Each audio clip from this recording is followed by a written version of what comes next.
ሰማያዊ እግዚአብሔር አምላኽና ነመስግነካ ኣለና መንፈስካ ማእከልና ስለ ዝኾነ ሽምካ ንባረኻለና ዘስተምህር ጽቡቕ መንፈስ ካብካም ካብ ኣብሆም ድማ ማንና ይጉደልካ አንተ ባይሉ ከም ዝተጻሕፈ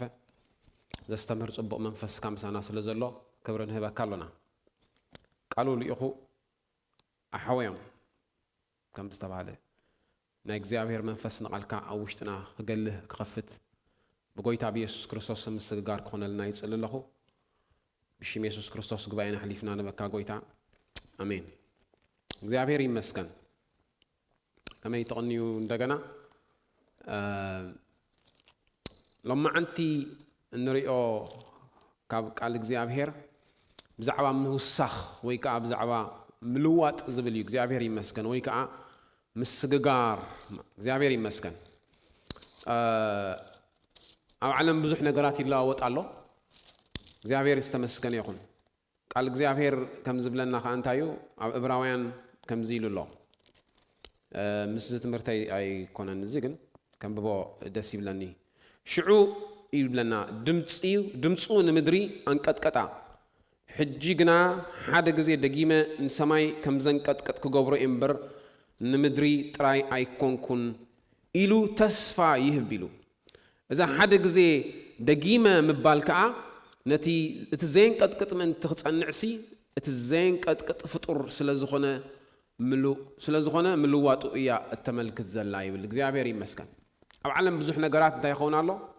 ሼክ ይኸውን ወይ ድማ ይንቅጥቀጥ ኣሎ እግዚአብሔር ግን ኣብ ቃሉ ናይ ዝኹሉ ነገር ነጊርና ኣሎ ማለት እዩ እሱ እንታይ እዩ ምድሪ ጥራይ ኣይኮነትን ክንቅጥቀጥ ኢሉ እንታይ ዳ ሰማያት ከማን ሓደ ግዜ እንታ ክገብሮም ኢሉ ክንቀጥቅጦም እዛ ሓደ ግዜ ደጊመ ምባል ከዓ ኢሉ ነቲ ዘንቀጥቅጥ ምን ትኽጸንዕሲ እቲ ዘንቀጥቅጥ ፍጡር ስለዝኾነ ምልዋጡ እያ እተመልክት ዘላ ይብለና ምላኽ ዝተመስገነ ይኹን እንታይ ማለት እዩ ዘንቀጥቅጥ እናዩ ዘንቀጥቅጥ ቃል እግዚአብሔር እዩ እግዚአብሔር ይመስገን ካልእ ኩሉ ኣብ ዓለም ዘሎ ግን እንታይ እዩ ينقطقط ማለት እዩ ሼክ ይኸውን እዩ እዚ ሕጂ ንነብሮ ዘለና ኣነባብራ ከም ዝኸውን እዩ ኢሉ ማንም ሰብ ሓሲቡ ኣይፈልጥን እዩ ግን ነገራት ምስተንቀጥቀጠ ግና ከም ኮይኑ ማለት እዩ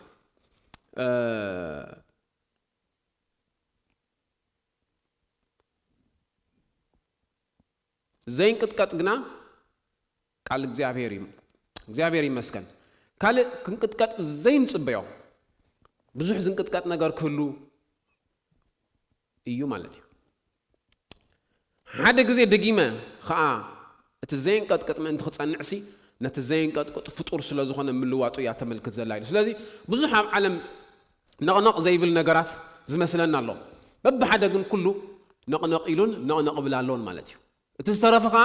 ምን ነቕነቑ ዘይተርፍ እዩ ማለት እዩ እግዚአብሔር ዝተመስገነ ይኹን እታ ንብዙሓት ይብለና ኣብ ራእይ ዮሐንስ እታ ንብዙሓት እንታይ ዝገበረት ኢሉ ንብዙሓት በቲ ምንዝርና ኣጊራ ዘስከረት ባቢሎን ሲሉ መወዳእታ እንታ ክትከውን ኢሉ መወዳእታ ከምዚ ኢላ ወዲቓ ንስኻ እውን ዶ ከማና ኾንካ ኢኻ ኢሎም 14 ኢሳያስ ከዓኒ ማለት እዩ እንታይ ማለት እዩ ሕጂ ዝኹሉ ክኸውን ዘይኽእል እዚስ ዓብዪ እዚስ ክንቅጥቀጥ ኣይኽእልን እዩ መንግስቲ ይኹን ሰብ ሓይሊ ዘለዎ ዝኾነ ይኹን ነገር በብሓደ ከም ዘንቀጥቅጥ እዩ ዝነግረና ቃል እግዚአብሔር እቲ ዘንቀጥቅጥ ምንታን ተኸውን ምንታን ክጸንዕ ይብለና ኣምላኽ ዝተመስገነ ይኹን ስለዚ ዘንቀጥቅጥ ኣሎ ዘንቀጥቅጥ ኣሎ እቲ ዘንቀጥቅጥ ጸኒዑ ከም ዝነብር ክረጋገጽ ግን ካል ኩሉ በብሓደ ከንቀጥቅጥ ምዃኑ ቃል እግዚአብሔር ይነግረና ኣምላኽ ዝተመስገነ ይኹን ስለዚ ሎማዓንቲ ንሪኦ ቃል ግን ብዛዕባ ሙሳኽ ወይ ከዓ ምልዋጥ ወይ ከዓ ምስግጋር እግዚአብሔር ይመስገን እዚ ድማ እንታይ ኣብታ እተንቀጥቅጥ ምድሪ ኣብቲ መመሊሱ ነገራት እናተለዋወጠ ዘንቀጥቅጥ ዘሎ ናይ ዓለም ናብራ ሓደ መምለጥ ጥራይ ዘሎ ንስኻ እንታይ እዩ እናወሰኽካ ትኸይድ ከም ዘለኻ ኣብ ኩሉ ስፍራ ምንታን ክግለጽሲ ኢሉ ከምዚ ኢልዎ ጳውሎስ ንጢሞቴዎስ ክጽሕፈሉ ከሎ ከምዚ ኢልዎ እዚ ኣጸቢቕካ ሓሰብ ኢልዎ ኣጸቢቕካ ኮንሰርን ክትኮነሉ ዝግባእካ ወይ ከዓኒ ፕራዮሪቲ ክትቦ ዝግባእካ ቀዳምነት ክትቦ ዝግባእካ ሓደ ነገር ኢልዎ እሱኻ እንታይ እናወሰኽካ ትኸይድ ከም ዘለኻ ኢልዎ እግዚአብሔር ይመስገን እንዳወሰኽካ ትኸይድ ከም ዘለኻ እዚኣ ኩሉ ግዜ እንታይ ግብራ ኢልዎ ሕሰበላ ኢልዎ እዚኣ ኩሉ ግዜ ሕሰብ በዚ ነገር እዚ ርእስኻ እንታይ ግበር ኢልዎ በዚ ነገር እዚ ርእስኻ ኩሉ ግዜ ቢዚ ግበሮ ወይ ከዓ ሕሰብ ኢልዎ በዚ ኢቫሉዌት ጌርካ ንርእስኻ እቲ ዕቤትካ ትካይደኻ ከመይ ኸይድ ከም ዘሎ እንዳገምገምካ ሓንቲ ነገር ግን ኣረጋግጽ ኢሉ እስኻ እንተያ እንዳውሳኻ ትኸይድ ከም ዘለኻ ኣምላኽ ዝተመስገነ ይኹን ሙሳኽ ብብዙሕ ነገር ክዕቀን ይኽእል እዩ ዳዊት ከምዚ ኢሉ ጸልዩ ሓደ ግዜ ናብቲ ኣብ ልዕለይ ዘሎ ኸረን ኣቢልካ እንታይ ግበረኒ ኢሉ ምርሓኒ ኢሉ ስለዚ ካብቲ ዘለኻዮ ደረጃ ክትውስኽ እንተዘይክኢልካ ወይ ከዓ ምውሳኽ እንተዘየለኻ ንድሕሪት ኢኻ ትምለስ ዘለኻ ምኽንያቱ ኣብ ዓለም ቃል ኣምላኽ ከም ዝብለና ብዘላ ዓለም በቲ እኩይ ተታሒዛ ኣላ ይብል እንታይ ማለት እዩ ኩሉ ግዜ ኣንጻርካ ወይ ከዓኒ ንድሕሪት ዝጎትት ዝደፍዕ ሓይሊ ኣብዚ ዓለም እዚ ኣሎ ማለት እዩ ስለዚ ኩሉ ግዜ እንድሕር ደኣ መንፈሳዊ ምውሳኽካ እንድሕር ደኣ ዘይተረጋግጽ ኣለኻ ኣብቲ ዘለኻ ኣይኮንካ ደው ኢልካ ዘለኻ እንታይ ደኣኒ ንድሕሪት ኢኻ ትምለስ ዘለኻ ቃል ኣምላኽ ግን እንታይ ይብለና እናወሰኽካ ትኸይድ ከም ዘለኻ ኢሉ እግዚአብሔር ይመስገን እንዳወሰኽካ ትኸይድ ከም ዘለኻ ኣጸቢቕካ ሕሰብ ኢልዎ ጳውሎስን ጢሞቴዎስ ኣጸቢቕካ ሕሰብ ኢልዎ እንታይ ትገብር ከም ዘለኻ እንዳወሰኽካ ትኸይድ ከም ዘለኻ እንድሕር ደኣ ዘይትውስኽ ኣለኻ ንድሕሪት ኢኻ ትኸይድ ዘለኻ ምኽንያቱ እንታይ መስለኩም ክትውስኽ ከለኻ ክትጎድል ከለኻ ኣይፍለጠካን እዩ ምኽንያቱ በብንእሽተይ ስለ ዝኾነ ማለት እዩ ኣብ ቃል ኣምላኽ ከምዚ ኢሉ እቲ ደው ኢሉ ዘሎ ዝመስሎ ኢሉ ምኽንያቱ እንታይ መሲልኩም ደው ኢልካ ዘለኻ ክመስለካ ቀሊል እዩ ማለት እዩ ኣብቲ ደው ዝበልካሉስ ክትወርድ ከለኻ ሸተት ክትብል ከለኻ ኣይርዳእካን እዩ ማለት እዩ ስለዚ እንታይ ኢሉ እቲ ደው ኢሉ ዘሎ ዝመስሎ ኢሉ ወዲኡ ኸይሉ ይጠንቀቕ ወይ ድማ ናይ ዕብራውያን ጸሓፊ እውን ከምኡ ኢሉ ኣሎ ማለት እዩ ንሕና ካብ ክንዲ ዝኣክል ፍርዲ ከመይ ጌርና ክንመልቕ ይከኣለና ክብል ከሎ ናብቲ ዝሰማዕናዮ ቃል ኣጸቢቕና ክንቕልብ ይግባአና እዩ ምኽንያቱ ሸተት ከይንብል ይብለና ስሊፕ ከይንገብር እዩ ዝብሎ ከምዚ ይብል ምእንቲ እዚ ንሕና ከይንጠፍ ናብቲ ሰማዕናዮ ኣዚና ክንቕልብ ይግባአና እዩ ምስ በለ ኣብ ታሕቲ ሽዑ እንታይ ኢሉ ከመይ ጌርና ካብዚ ፍርዲ እዚ ክንመልቕ ይከኣለና ኢሉ ማለት እዩ እቲ ኣብ መንጎ ዘሎ ነዊሕ እዩ ኣይከንብቦን እየ ማለት እዩ ስለዚ ከመይ ከይንጠፍእ ክብል ከሎ ስሊፕ ከይንገብር ልክዕ ከምዚ ኣብ ገምገም ናይ ባሕሪ ሸተት ዘብለካ ወይ ካብ ዒላ ሸተት ትብሎ ከምኡ ማለት እዩ ከምኡ ዓይነት ሓሳብ እዩ ዘስምዕ ናይ እግዚአብሔር መንፈስ ግና ኩሉ ግዜ ንላዕሊ እዩ ኣምላኽ ዝተመስገነ ይኹን ኣብ ሕዝቅኤል እቶም መላእኽቲ ክነፍሩ ከለውስ ንቅድሚት ጥራዮም ዝኸዱ ኢልዎም ንቅድሚት ጥራዮም እቶም መንኮርኮር ዘለዎም ንቅድሚት እዮም ንድሕሪት ኣይከዱን እዮም ንቅድሚት ጥራዮም ዝኸዱ ይብለና ቃል እግዚአብሔር ይመስገን ንምንታይ ኢና ክንውስኽ የድልየና መስለኩም እቲ ሓደ ኣጸቢቕካ ሕሰብ ዝብሎ ዘሎ ጻውዒት ስለ ዝኾነ እግዚአብሔር ይመስገን ናይ እግዚአብሔር ቃል ከም ኢልዎም ኣብ ሆሬብሲ ኢልዎም ንእስራኤላውያን ኣብዚ ኸረን ዝተቐመጥኩሞ ይኣኽለኩም ኢልዎም which means እንታይ ማለት እዩ ፊዚካሊ ብምርኣይ እትመላለሱሉ ዘመን እንታይ ይገብር የብቅዕ ብሎም ኣሎ ማለት እዩ እግዚአብሔር ምስ ሓደ ኸረን ምስ ሓደ ቦታ ጉዳይ የብሉን ኢኹም እቲ ጻውዒት ኣብ መን እዩ ዘሎ ኣባና እዩ ዘሎ ወይ ከዓኒ ንዓና እዩ ዝፅዋዕና ስለዚ ኣበየናይ ቦታ ተቐሚጥና ዘይኮነ እንታይ ዓይነት ኣነባብራ ነብር ኣለና እዩ ብእምነት ኣይመላለሱን እዮም ነይሮም እንታይ ደኣ ነይሮም ብምርኣዮም ዝመላለሱ ነይሮም ቀሊል ኣብነት ናይዚ ድማ እንታይ እዩ ከይዶም ስክስልዩ ምስከዱ እንተኣዋኖም ኣብ ዓይኒ ናይቶም ጸላእቶም ኣትዮም ሲ ኣብኡ ኮይኖም ንገዛእ ርእሶም ሪኦም ሲ ኣብ ብታታቱ ኣብ ዓይኖም ኮይንና ክንርአ ከለና ንሕና እንታይ ና ኢሎም ንሕና በጣይና ንሶም ከዓ ሓያላት እዮም ኢሎም ማለት እዩ ሪኦም ካሌብን ኢያሱን እንጀራና እዮም ክብሉ ጀሚሮም ናይ ረኣያ ጸገም እዩ ነይርዎም ማለት እዩ እዚ ናይ ረኣያ ጸገም ስኢልካ ዝመጽእ ኣይኮነን ናይ ተሓሳስባ ጸገም ናይ ረኣያ ጸገም ወይ ከዓ ናይ ተሓሳስባ ምልዋጥ ወይ ከዓ ጽቡቕ ዝነበረ ለውጢ ከዓ ኣብ ኢያሱን ኣብ ካሌብን ከዓኒ ስቂሉ ዝመጽእ ነገር ኣይኮነን ካብቲ ኣብ ውሽጦም ኩሉ ግዜ ዝቕበልዎ መንፈሳዊ ምርዳእ መንፈሳዊ ሓይሊ መንፈሳዊ ምውሳኽ ወይ ከዓ ምጉዳል ዝመጽእ ነገር እዩ ማለት እዩ ስለዚ ኣጸቢቕካ ሕሰብ ኢልዎ ጳውሎስን ጢሞቴዎስ እናወሰኽካ ትኸይድ ከም ዘለኻ ጎይታ ቃል እግዚአብሔር ከዓ ከምዚ ኢሉ ዘዳግም 1:6 እንታይ ኢልዎም ኣብዚ ኸረን እዚ ዝተቐመጥኩሞ ይኣኽለኩም ኢልዎም ኣብቲ ሆሬብ ዝበሃል ቦታ ማለት እዩ እንታይ ደኣ ሕጂ ንቅድሚት ኪዱ ኢልዎም 40 ዓመት ኣብኡ ተመላሊሶም 40 ዓመት ብስጋ ተመላሊሶም ሎሚ ክውሕዶም ከሎ ካብ እግዚአብሔር ይልምኑ ጽባሕ ከዓ ምስ ተመልኣሎም ከዓኒ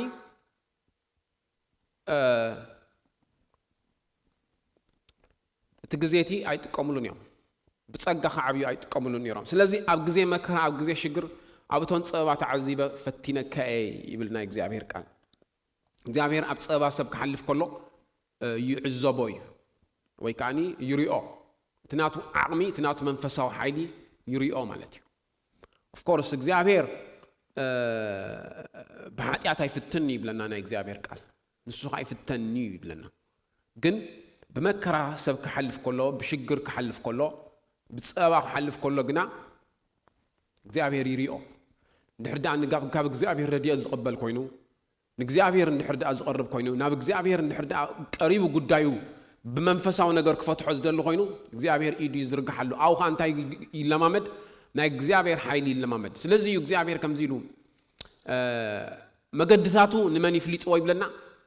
نموسي تأمراتو عن إسرائيل سلزي إسرائيل بتأمرات نا إجزابير كعبيو أي كالون مالتي أي وصون يوم نيرام أتسالي كاب أبني هبني نابرا يمزن نابرون يرام مالتي موسى جن نتنا إجزابير مجدي كالتيفو سلام مودو أتي عبيت أب موسى تريو مالتي أب كالوت جناي تريو ياهم of course كلهم أم هذا جزيهم إجزابير تراخي بابو إجزابير نموسى أب تقط قط كرهه بقوله كيدون إسرائيل رخيبه سلازي أب هذا الدرجة رخيبهم جن موسى إلا ما مدنيرو تيم كالوت جن تيم نيرم سوق لهم دسعبون بر بتما قد إجزابير ويكات حسب إجزابير انتايو إلهم كستنتنو أي فتنون يوم نيرم مالتي إجزابير يمسكن سلازي نمنتاي كنوسخ كم زدلنا بزي مالتي هذا جزء أبتكرن ملوات مسأوعهم قويتا تايلوم سام إياسون موسين إلياسن كزاروب مسرعيوم أبزي نعنا هنكون قد سالت صبغي ويكابزي خنبر ثلاثة دون كان نسرح قال يلوم جن نايجزابير قال جنا فتبوتات مسي سوغان تايلوم بو سمر كفتو وديزيو نعسم عوا زل قال مسي مالتي سلازي أبتي موسخ كل جزء أنت على نا إجزابير برهان على نا إجزابير برهان على مالتي نبرون نبرة نعوز رسع أو جنا قد سألنا خنبرو نوشتم كي تعرف زلوت حيل نيرو مالتي قال حيلي أملاخ تري اللي مجديو أو عترة زي كنا مالتي السخان تاي نتوم ملك عمل خوز الله ملوك أبزي قالت ميتوس هذا 10 تشعته بتمودات هذا من كم زخون يندبلي باولوس جمر شو أنت قايلو نتوم ملك عمل خوز الله ميلو نتحايلو جنا زخ حدوا إلو حكي موسى خنتاي تقمكا حيل أملاخ كتستمع قريز زم سوات اليوم ملك عمل خوز الله مالتي كل جزء تي كلاتنا نقبرو زقبرو مالتي بيتخرس يعني متصو مسح قدس يسكمو كزمرو يقولوا هقلقلو يقولوا whatever مالتي جن حيل أملاخ جن practically أبي هوتهم أي تعمون يوم نايك زاوير تأمرات جنا أي رئين يوم at least منفسه ونجر أي لما مودن يوم مالتي سلازم ملك عمل خلوه ميلوم نتحيلو جنا بأفهم ما يكونون نتاي قبرو يخدوا يوم مالت نتاي مالتي زاوير قبر كم زغل جن أي ردومني مالتي شو أنت قبل لنا نبايا بيت هروج نبول مسبلة شو كل ساعة زمهارا إلو شو نفلت أتحقق نخبص حاكته زي كألن أن استزمار خيلو زين ويكا زم سبات زيوم تام كل ساعة يمهارين إلو جن نفلت أتحقق بس حنين لو زي بلونا برايم زنبرو سلازي هاي العمل خطر إيه اللي ما قد انتايو مساغي زابير يمسكن داو صح كاخد كيد كلها بمنفسه ونجر مالتي زابير يمسكن حيل أملاخ كاني نداستما قركا تمتس مالتي أملاخ استمسكن يقول سلازي قال أملاخ كم زيب لنا قال بمنتاينا لازم حيل زابير كنا استمع قرر لنقل ويكا نفلت أن نقل نحرينا يعقوب كم زيل الله حواتي ببين عين الزخنة فتنا أنت بس حكم ንኹሉ ከም እንታይ ቁፀርዎ ኢሉ ንኹሉ ከም ሓጎስ ቁፀርዎ ሓደ ኻባኻትኩም ጥበብ እንተጎደለቶ ግና ነቲ ከይስተሓፈረ ንኹሉ ብልግሲ ዝህብ ኣምላኽ ኢሎም ኖ ክውሃበውን ኢሉ ሕጂ ፈተና ንኹሉ ሰብ እዩ ዝመጾ ወይ ከዓ ሰብ ፈተና ዝሓልፍ ብሓደ ዝኾነ ነገር ዝሓልፍ ማለት እዩ ኣማን ስለ ዝኾነ ጥራይ ኣይኮነ እንታይ ዳ ንዝኣምን ንዘይኣምን ኩሉ ክሓልፍ ይኽእል እዩ ግን ምኽሪ ክስእን ከሎ ሓደ ኣማኒ ወይ ከዓ ሓደ ንጎይታ ዝፈልጥ ናብ እግዚአብሔር ቀሪቡ ምኽሪ ኣምላኽ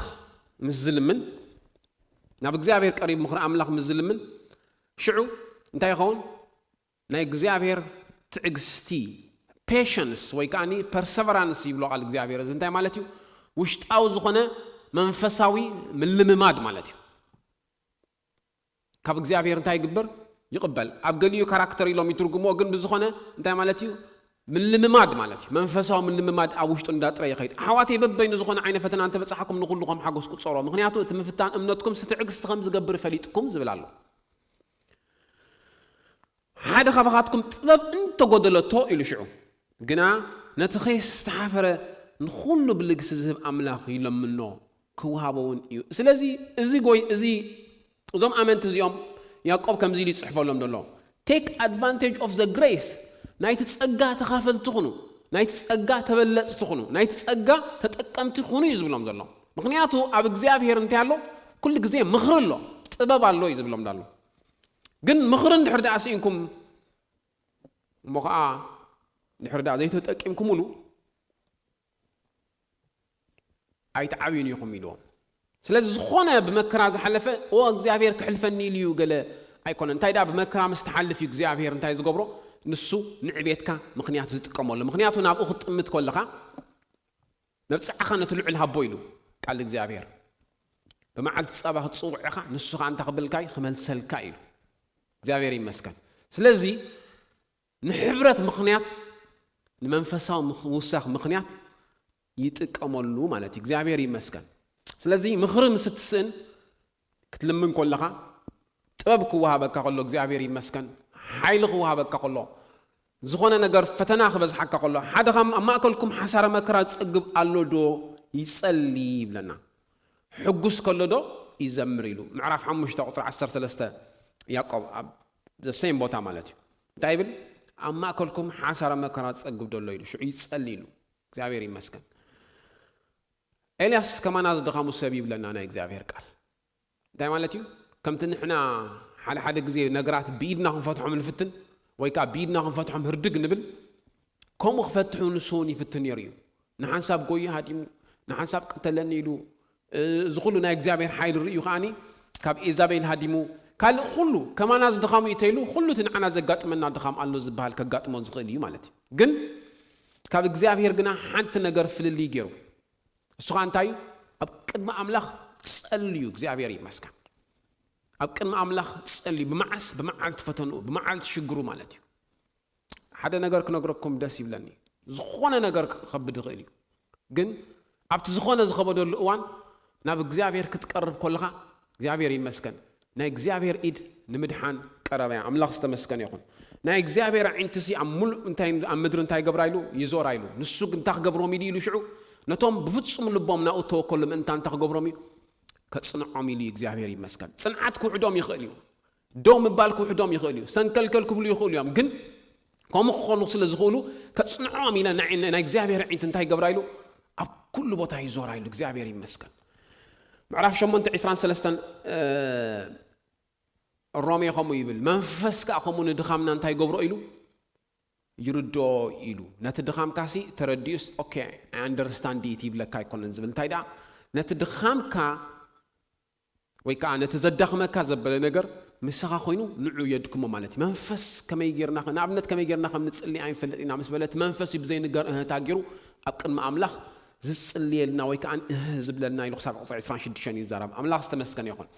ስለዚ ዝኾነ ይኹን ከጋጥመና ከሎ ቁጠባዊ ሽግር ክኸውን ይኽእል ፋይናንሻዊ ሽግር ናይ ጥዕና ፀገም ክኸውን ይኽእል ናይ ስራሕ ፀገም ክኸውን ይኽእል ካልእ ዝተፈላለዩ ናይ ስድራ ቤት ፀገም ክኸውን ይኽእል ብዛዕባ ካብ ዓዲ ይኹን ካብ ዝተፈላለዩ ቦታ እንሰምዖ ዘይጽቡቕ ወረ ክኸውን ይኽእል ኣብ ቅድሚ እግዚአብሔር ተንቢርካ ክትቀርብ ከለኻ ካብ እግዚአብሔር ምጽንናዕ ካብ እግዚአብሔር مسجار تركب يا إخزابير يمسكن سلازي بزد ما أنت تجبر أو نا إخزابير إيد تلاممد نا إخزابير مجد تلاممد سلازي يو أمونغو إسرائيل أمونغو مسين قال إخزابير كفلو خلنا تايلو موسى نمجد تاتي إسرائيل كانت أمراته مزفول طويلو إيسي بزح زي سب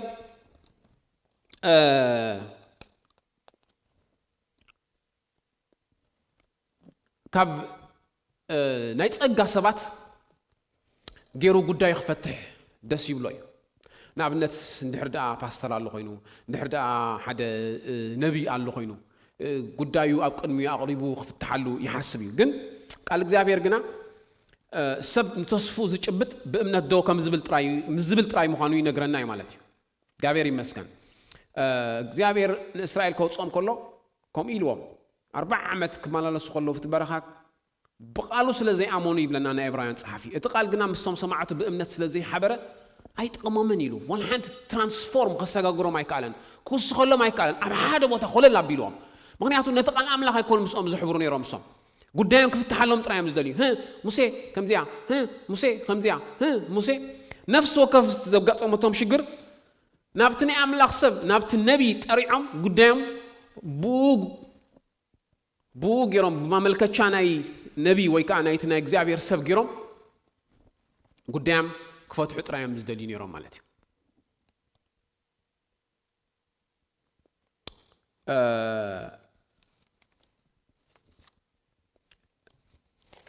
إذا صبنا جرح بومن اتقال نستم سمعته بأمنة سلازي حبري بلنا سلازي أمانو نتقال إخزابير سي أوشت أم سجاس سلازي كيروا أنت هاي جبرمن كسجا جرم أي كألن مالتيو إخزابير يمسكن نبتي ربعتي سلايد جبرة نعم تحنت بدحري أزلا أبتفتنات بلي نازلنا إخزابير يمسكن سلازي نتناي إخزابير قال أوشت أم سلازي يحبروا بأمنة دو سلازي يبلو أي تقممن أنت هذا دليل يرون كل قدام بإيدهم كل قدام بأقل قالي كل قدام بسبات جرام ترايك فتحوا يدليل يرون مالتي كابقل قلتي تسقى تقبل يا of course نحط سير جزء خطأ كاي خلي خسقى جركا ون يخلي خون نقرب جزء مالتي جن نقد سالي جن أيقونة كاني مالتي مغنياتو أتزن البيب لنا قال إخزابير 3 سنوات ينزل له أيلو تحدى أنتايو زمعدي تحدى خايت صنانعي تحدى خان أنتاي قبري زمهر نو أي مهرني تحدى البيب لنا عسرت 4 قدامي قرنطس معرف 4 كم زيب لنا قنقطات الزراب نرؤس يهنص يلو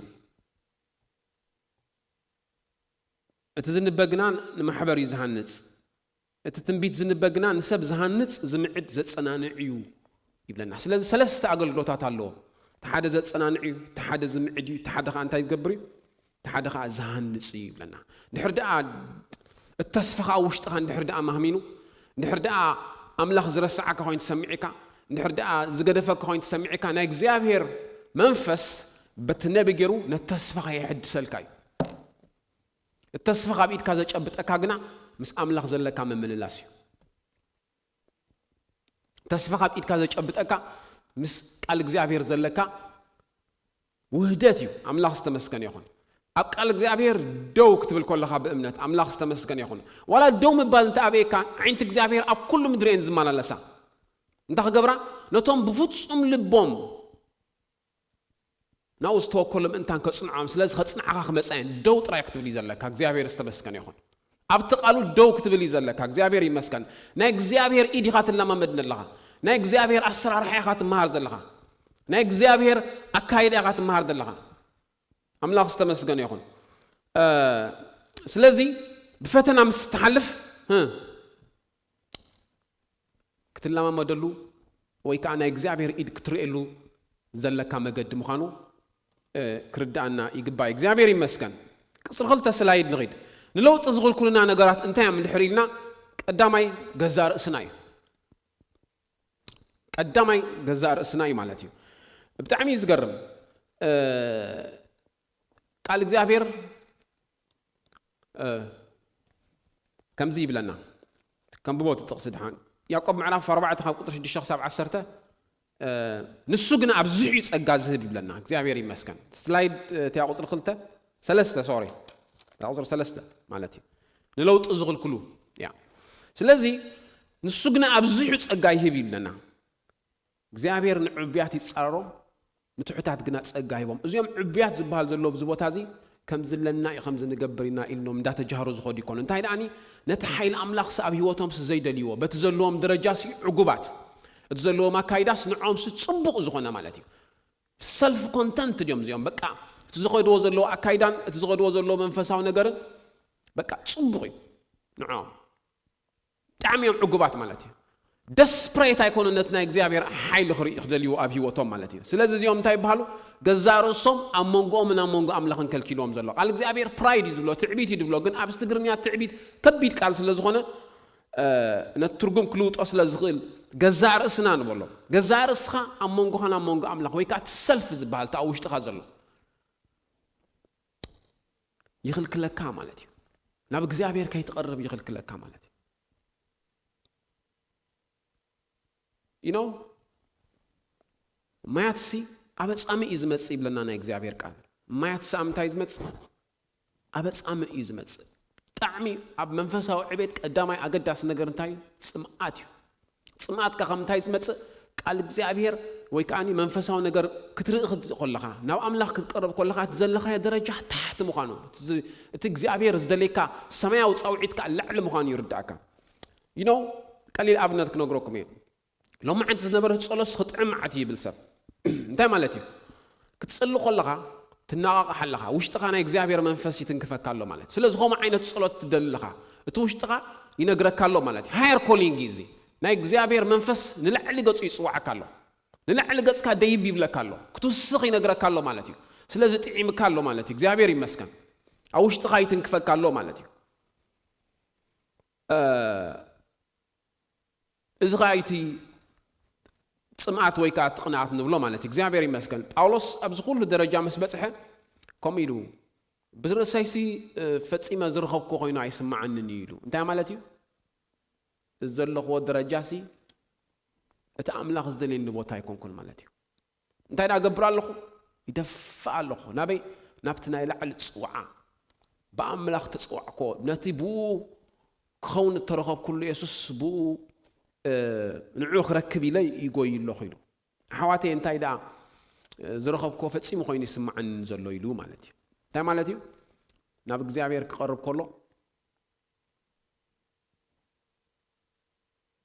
ናይ እግዚአብሔር መንፈስ ከዓ ናብ ላዕሊ ቦታ ይጽውዖ ኣሎ ማለት እዩ እግዚአብሔር ይመስገን ማዕሙቕ ንማዕሙቕ ይጽውዖ ይብለና መዝሙር 42 ነፍሰይ ራብ ንዓይን ማያት ከም ትጸምእ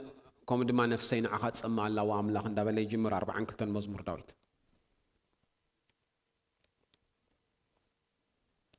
مع عمق يتصوع لنا شنبابات كان معولات كان كاني إلو يتأكساو زنتي مالتيو موجود كا يبلو أو بتاعتي ات ويفز ويكاني اتني إكزابير منفس نلعل جزء صوعك من قديو مالتي إكزابير استمسكن يهون 4 3 شعو كم زيب لنا برهان كان حق خان لأخيله لساتن كا نبقى قدس مقدس كا خمرحان يعني بالإجزابير يمسكن سلازم تاي سبسي ناب أملاك كي قرب قدام يزغل كله تسألا يكونن سب ناب أملاك كي قرب يزغل كله سيد أنا يكونن تايدا جزار رأسي أبقد ما أملاك رديت كم زد اليوم ندحر دا أخر الدقو جميرو أبقد ما أملاك سيت زل خير درجاس أما نم كم صحكا خم زي كل معني أعتقد سألي تنايت سألا حيلي سلاز صعبة مدرب من تقابت كويتا تحيزا سلازلا كتسالنا بأملاك مقرب يدلي كاي مالتي እግዚአብሔር ይመስገን ስለዚህ حسحقكم نبغيات حقوسكم ونب حزن يلوط يلو أبقى إن እግዚአብሔር تحت بلو نسون لعل كبلوكم نمنتاي يزقال زيلوان دحرينا زي كسحق بالكان كتحقوس بالكان يكون انتاي داني اتمنفساو ነገር درجها خطري اقول غاسي اوسي صمعات يخلو كازغبو اوسي أبقى أملاك واي زبل منفس او شتخايو خدي زغباني رو يزبلنا مالتي قال ባህል ይخلكلكاي ባህል ማለት ላይፍ ስታይል ወይ ካትና በረኻ ማለት እግዚአብሔር ነብርሃም ታይልዎ መስለኩም እዚ ፈጽሙ زلالما مخرنا እግዚአብሔር كم مدرخان كبزمات كان كم دبخان أنا نبزر إيه كم مدرب بيلك وتصا إلو እግዚአብሔር كابتي سب كيبلني زبل زخونه يخون ነገር እንታይ ክትገብር ይዘለካ ክትወጽእ ይዘለካ ካብ ዝخونه ይኹን መንገድና እግዚአብሔር ከለማምደካ ዘይክእል ነገር ማለት እዩ ካብ እንታይ ክትገብር ይዘለካ ትወጽእ ጥራይ ይዘለካ ሁሉ ግዜ አሞንጎ ካብ አዝማድን ቤተሰብን ዳቦኻን ስለጸልእ ድዩ እግዚአብሔር ውጻእ ኢልዎ ነብርሃም ወይስ ንሶም ጣዖት ስለዘምልኹ ነበሩ ዲኹም ኢልዎም ከም ጥራይ ኣይኮነን እንታይ ዳ ኩሉ ግዜ እግዚአብሔር ንሰብ ኣበይኑ እዩ ዝደልዮ ማለት እዩ ኣምላኽ ይመስገን ናብ በረኻ ከውፃእ ኢሉ ብዛዕባ እስራኤል ክዛረብ ከሎ ልባ ከዓኒ ክሓባቡለ ክዛረባ ይብለና ሰብ ኣበይኑ ምስ ኮነ رأسه سلف إيفالويت ويكاني رأسنا ممرمار تقولوا زعابي هاجيهم إلو الله بلبهم سمجدهم حسابويلو كندو تزقتهم وس كندو تطرفوا لهم يهم مالتيو بيزخون كل سب نجارات بتنايتي أب كبابي إذا لما مزن خمزون كله تناي عملاق نجار كريو أيكلني سلاز خوتس يدليو مالتي زعابيري مسكن اتناي امنت نجار كلام ما ديج دليو اتناي ناي امنت كنبل كلنا كل جزء بقال እግዚአብሔር مخاد ويك اب قال እግዚአብሔር دو مبال مالتي اب قال እግዚአብሔር دو اندحردات بلالها املاح استمسكن يكون اتناي زمدري سيستم انصار قال املاح ስለዝኾነ በእምነት دو تبلالها مالتي እግዚአብሔር استمسكن يكون እታ املاح ጥንትስ መንበሪኻዩ ዘላለማያን ቀላጽም ከኻኒ ام مدري زلالما قالت مخا اب تحت اللواخ دغفخا زبل قالسي ندخلوا ناي منبر وحسنات زخل ناي مدر دمصታት السعر قال እግዚአብሔር استمسكن يكون اذا قال زي طاي حسكا دوم بالكا بامنت دوم بال እግዚአብሔር يمسكن ስለዚህ ባህሊ ወይ ድማ ወግዒ ወይ ካ ኩሉቲ خيبلني ዝባል ሰብ ማእሰርቲ ሰብ ዝባል ኩሉ ግዜ እንታይ ማእሰርቲ ማለት እዩ كيبلني زبال نجر ما أسرتي እግዚአብሔር ካብዚ ነገር እዚ ክንወጽእ ይዝደለና ማለት እግዚአብሔር ይመስገን ንፈተናና ግና እግዚአብሔር ይጥቀመሉ እዩ ክንወስኽ ማለት እዩ ብጸሎት ሓደ ካብቲ እግዚአብሔር መንፈሳዊ ምስግጋር መንፈሳዊ ለውጥ መንፈሳዊ ዕቤት ክንገብረሉ ዝሰርዓልና ሪሶርስስ ወይ ድማ ጸጋይ አምላኽ ዝተመስገነ ይኹን ጸሎት ናብ ክብር ዘሰጋግር መሳለ እግዚአብሔር ይመስገን بمحدث حسابكم تلوط امبر نزع علم زي تمثلوا وايلنا زي تلوطوا تبل قال بمحدث حسابكم لك عنتي لوقاس شعت وي دما 10 شعت ماتي وصل له غويتا نابكرن ملواط زوسدم نعو اذا سمع وي قال لك نعو اذا ملكت ስለዚህ ድሕር ዘረባዝ አብሶሙኑ አቢሉ ኾነ ኸ አይብለና ንጴጥሮስን ዮሐንስን ያዕቆብን ተማሊኡ ክጽሊ ናብ ከረን ደየበይልና ክጽሊ ኾሎ ትርኢት ገጹ ተለወጠ ክዳውንቱን ብርቅርቅ ዝብል ጻዕዳ ኮነ ይብለና አምላኽ ዝተመስገነ ይኹን ንምንታይ እንድሕሪልና ኣብዚ ቦታ እዚ ጎይታ ክወስዶም ከሎ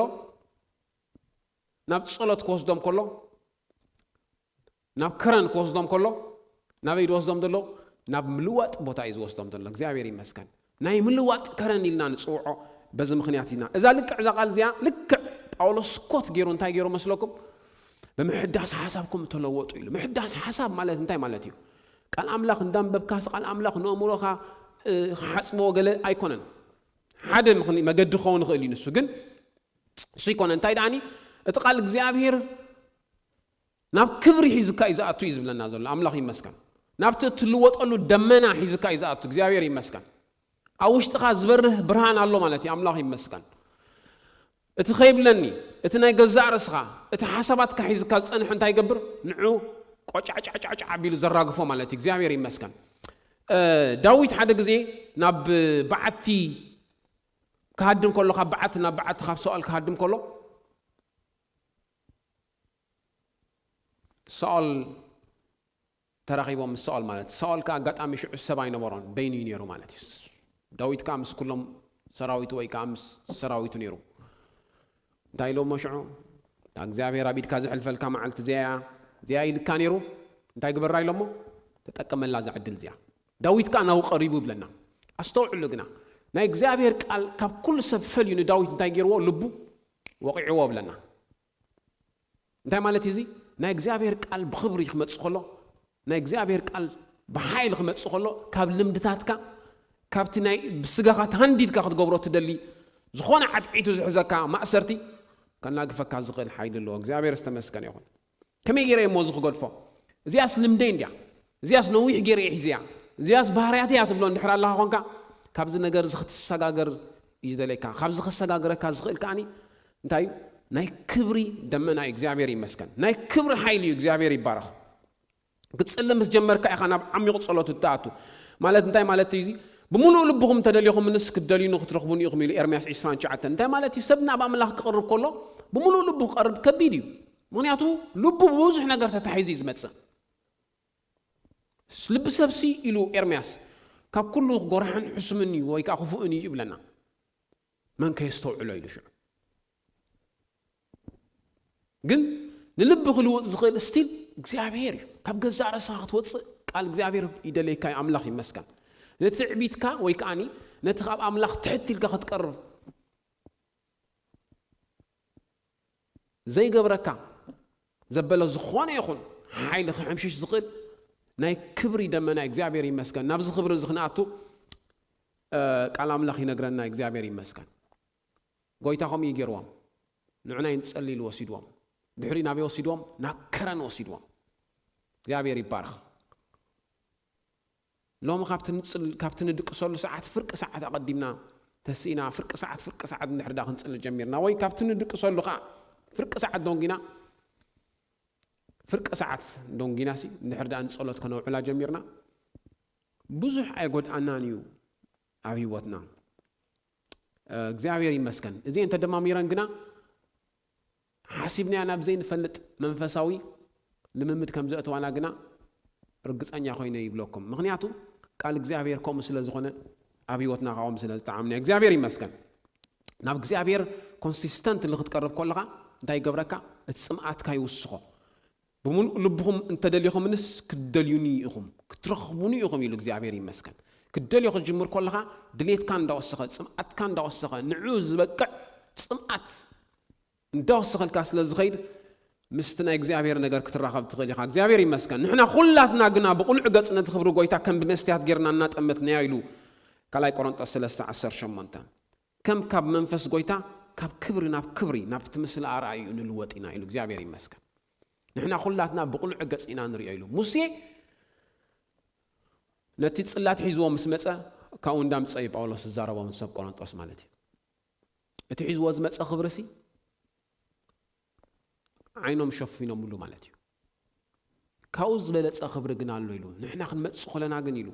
بقى تشفنا زي كونس بقول عقصينا نقرب يلو እግዚአብሔር ይስተመስገን ይሁን ናብ ጸሎት ክትቀርብ ኮልኻ እግዚአብሔር ይመስገን ካብ ህይወት ካዝራገፍ ነገር አለው ማለት ይሁን ግዜ አው ተቀበሎ ጸጋ አው ትነቃቅሖም ንነቅቃሕ አንእሳ ቢልካ አይትራአዮ ትንቢት አይተናዓቆ ይብለና ቃል እግዚአብሔር do not treat prophecy with contempt لنا كم زان عق عبيلكم ويكاني ان اسابيلكم ايترايو مالتي اتحت ايتبلو كابت مطنو تمنفساو نغرسي اتحت ايتبلو منفس እግዚአብሔር ይስተንክፈካ ዘሎ መንፈስ እግዚአብሔር ንላዕል ጽዋዓካ ዘሎ ማለት እዩ ሃየር ኮሊንግ እዚ ናይ ላዕል ጽዋዕ እግዚአብሔር ይመስገን እንቃቃሕካ ጥራይ ኣይኮነን ዘሎ እንታይ ዳን ዝላዕለ ነገር ይጽዋዓካ ዘሎ ደይብ ይዝብለካ ዘሎ እግዚአብሔር ይስተመስገን ይሁን ስለዚህ ንሕና ከዓ ክንሪኦ ኮለናስ እንታይና ንርኢ ኢሉ ክብሪና ንርኢ ዝብደሎ ከምኡ ከዓ እንታይ ንገብር ከም መንፈስ ጎይታ ካብ ክብሪ ናብ ክብሪ ንልወጢና ኢሉ ጎይታስ መንፈስ እዩ ይብለና ትሕት ኢሉ ኣብቲ መንፈስ ጎይታ ዘለዎ ወይ ከዓ ኣብቲ መንፈስ ጎይታ ዝኾነሉ ክትርጎም ይከኣል እዩ እንታይ ያለው ኣው ሓርነት ኣሎ ኢሉ እግዚአብሔር ይመስገን በዓር እዚ ልምድለን እንዶ እዚ ከመይ ገይረ ክገድፎ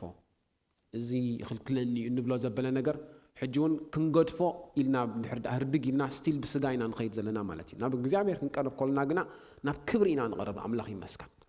ናብ ክብሪ ኢና ንቐርብ ስም እግዚአብሔር ዝተመስገን ይኹን ገጽ ኣምላኽ ክደሊ ኮለኻ ከዓ እንዳተለወጥካ ትኸይድ ኣርእስና እንታይ እዩ موسخي ወይ ከዓኒ ምልዋጥ እግዚአብሔር ይመስገን እንድሕር ዳኣደይ ተወስኻለኻ ምናልባት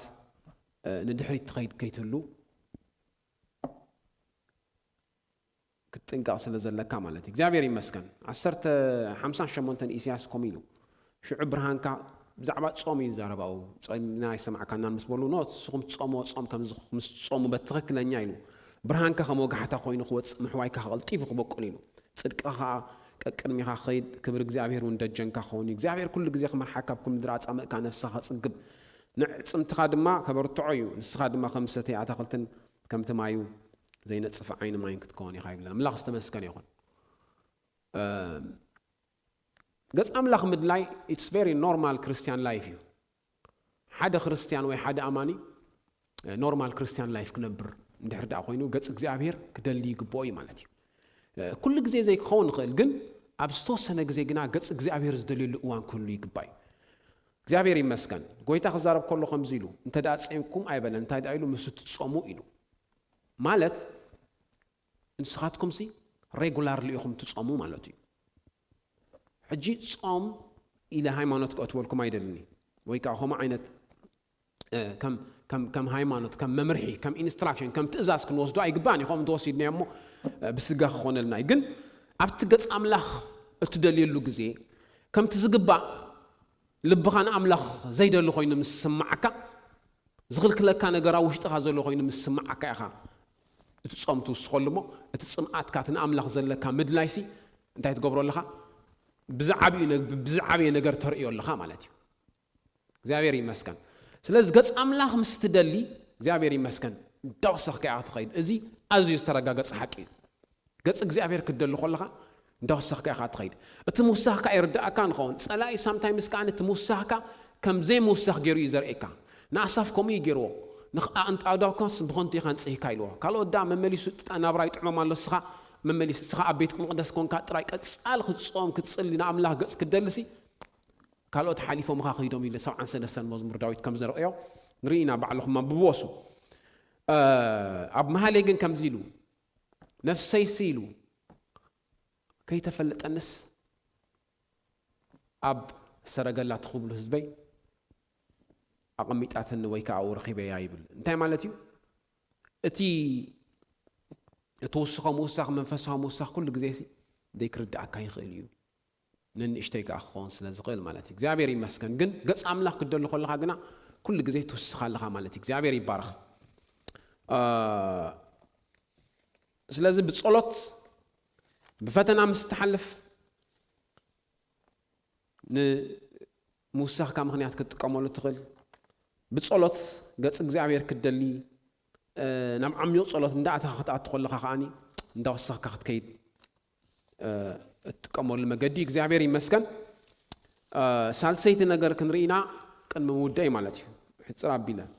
ቃል እግዚአብሔር ምስ ዝረትዓካ እግዚአብሔር ይባረኽ ቃል እግዚአብሔር ከዓኒ ውሽጥኻ ክትንክፍ ከሎ ቃል እግዚአብሔር ማዕረኽ እንደ ረቲዑ ንሰባት ከም ዝልውጥ ማርቲን ሉተር ዝበሃል ፕሮቴስታንት ሪፎርሜሽን 1517 ዝጀመረ ኩላትና ንፈልጦ ዛንታ ህይወቱ እንዳደለይዋ ከለዉ ክሳብ 6 ወይ ክሳብ 8 ዓመት ኣብ ሓንቲ ሩም ተዓፅዩ ኣብ ዝሕልፈሉ ዝነበረ ግዜ ክንዲ ዝኣክል ዋጋ ካብ ዓዲ እንግሊዝ ካብቲ አንግሊካን ቸርች ሓሊፉ ድሓር ናብ ጀርመን ድሓር ናብ ገለ ህይወቱ ከም ልክዕ እንዳሃደንዎ እዚ ኩሉ ክነብር ዝገበሮ ምክንያት ሓደ ምክንያት እዩ ኢንፋክት ወድድኻ ስለ ዝነበረ ኣቡኡ ሎው ክመሃር ናብቲ ዩኒቨርሲቲ ዕንጨይቲ እንዳፈለፀ እትይዎ ማለት ክመሃረሉ ማለት እዩ ንሱ ግን ኣብ መጽሓፍ ቅዱስ ከም ብምስ ጀመረ እቲ ናይ መጽሓፍ ቅዱስ ሓሳብ እቲ ርትዒት ኮንቪክሽን እቲ ኣምላኽ ምድላይ እቲ ጽድቂ ኣምላኽ ምድላይ በቃ ነቲ ኩሉ ፕላንስ ድሮፕ ገይሩ ናብ ቤት ትምህርቲ ስነ መለኮት ከም ዝኸይድ ገይርዎ ማለት እዩ ኣብ ካቶሊክ ቤተ ክርስቲያን ከዓ ክሳብ THD ወይ ድማ ናይ ቴዎሎጂ ዶክትሬት ወሲዱ ቀጻሊ ግን ስለዚ ዓገባ ውሽጡ ጾምን ጸሎትን ጥራይ ህይወቱ ነይሩ ማለት እዩ ሓደ ግዜ ድማ ሴንት ባዛሊካ ዝበሃል ናይ ቫቲካን ኣሎ ሕጂ ኣብ ቫቲካን ኣብ ሮማ ዝነበረ ኣስካላ ተንበርኪኹ ዲቦ ከሎ ግን ሮሜ ምዕራፍ 8 ኣብ ውሽጡ ብሓይሊ መፅኡ ማለት እዩ እሱኻ እንታይ ሰብ እምነት እዩ ዝጸድቕ ማለት እዩ እዚ ትገብሮ ዘለኻ ኢትስ ናንሰንስ እዚኣ ርትዕ እዚኣ ግን ኣብቲ ግዜ እቲ ተንበርኪኽካ እንዳበኸኻ ببحال نصلخ اخا نتسكالات ديبو مخنياتو تسكالاتي كاب يرسالم غويتا تفريدو خيد كله زنبره يمصمو يزبال مالتي نسو ግን امونغو تسيو بغرو خدو جميرو مالتي منتاي كنداب كندز تراتيعو مالتي بدحري يزغلو كله واغا خاني اب هيوتو خفلو دويلو كابت كله زغرمن نغرنا عينتايو تي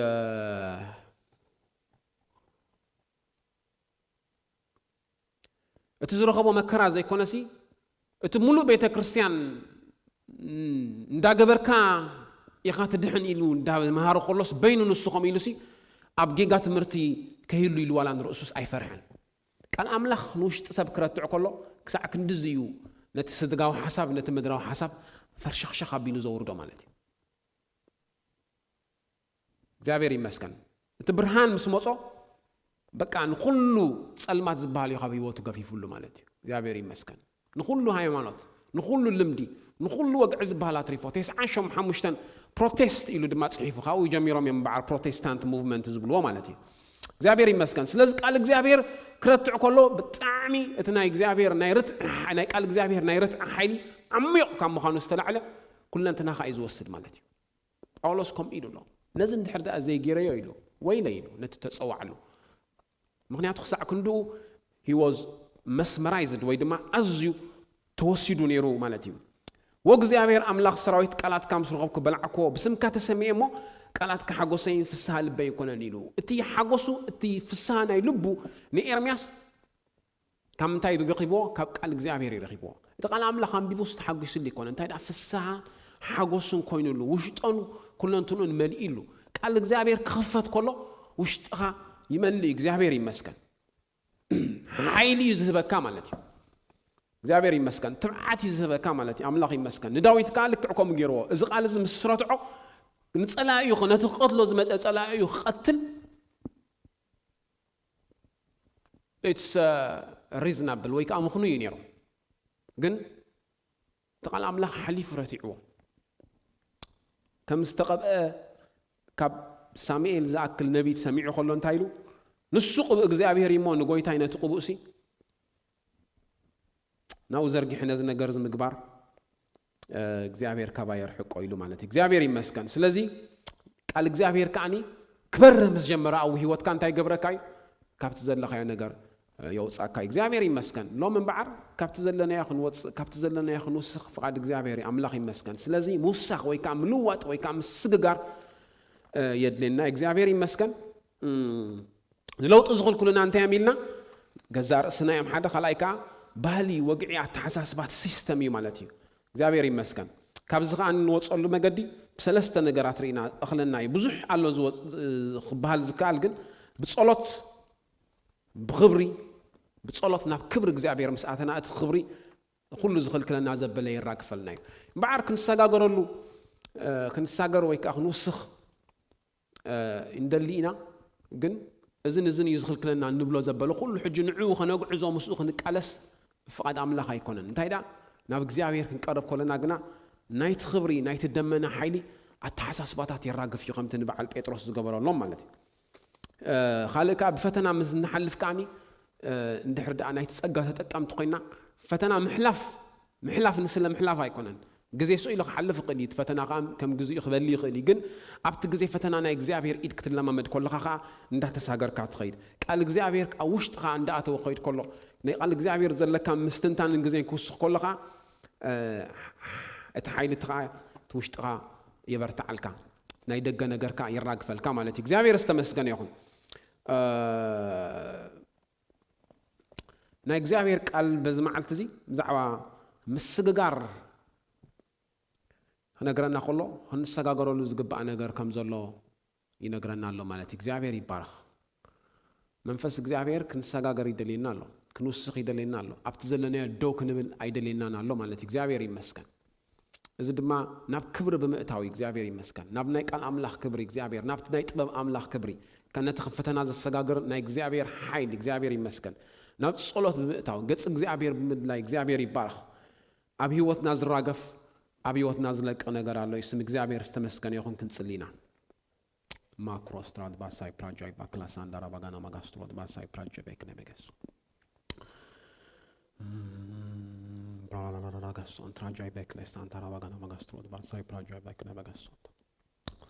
ሰማያዊ እግዚአብሔር አምላኽና ነመስግነካ ኣለና መንፈስ እግዚአብሔር ኣብ ማእከልና ስለ ዘለኻ ኣብ ጉባኤና ስለ ዘለኻ እትዛረብ ስለ ዘለኻ እግዚአብሔር ይመስገን ትድርኽ ስለ ዘለኻ ህዝብኻ ድማ ሎሚ ክሰጋገር ሎሚ ክወፅእ ካብቲ ኣብ ከባቢኡ ዝሰምዖ ካብቲ ኣብ ከባቢና ንሰምዖ ካብቲ ዝውርወር ዘበሎ ኩሉ ፍላጻታት ክንወፅእ እንኽእለሉ መገዲ ስለ ዘርአኻና ሽምካ ንባርኽ ብጎይታ ብኢየሱስ ክርስቶስ ስም ክንሰጋገር ክንዓቢ ክንውስኽ ስለ ዝደገፍካና ስለ ዝመዓድካና ስለ ዝመኸርካና ክብሪ ንህበካ ጎይታ ብኢየሱስ ክርስቶስ ነዚ ቃል ድማ 30 ክፈሪ ኣብ ውሽጥና ብጎይታ ብኢየሱስ ክርስቶስ ስም ይጽል ኣለኹ ብኢየሱስ ክርስቶስ ስም ብደም ኢየሱስ ክርስቶስ ኣምሮናን ሓሳባትናን ዝተሸፈነ ይኹን ናብቲ ቃል ከነድህብ ነቲ ቃል ከነስተንትን በቲ ቃል ክንዓቢ ክድግፈና ብሽም ኢየሱስ ይጽሊ ከም ዕዋፍ ዝተመሰሉ ኩሉ ናይ ጸላእ ኣሰራርሓ ብጎይታ ብኢየሱስ ክርስቶስ ስም ዝተኣስረ ይኹን ብሽም ኢየሱስ ክርስቶስ መዓልትና ግዜና ኩሉ ኣገልግሎት ሕሊፍና ንበካሎና ጎይታ ብጎይታ ብኢየሱስ ክርስቶስ ስም ኣሜን። ጎይታ ይባርኽኩም።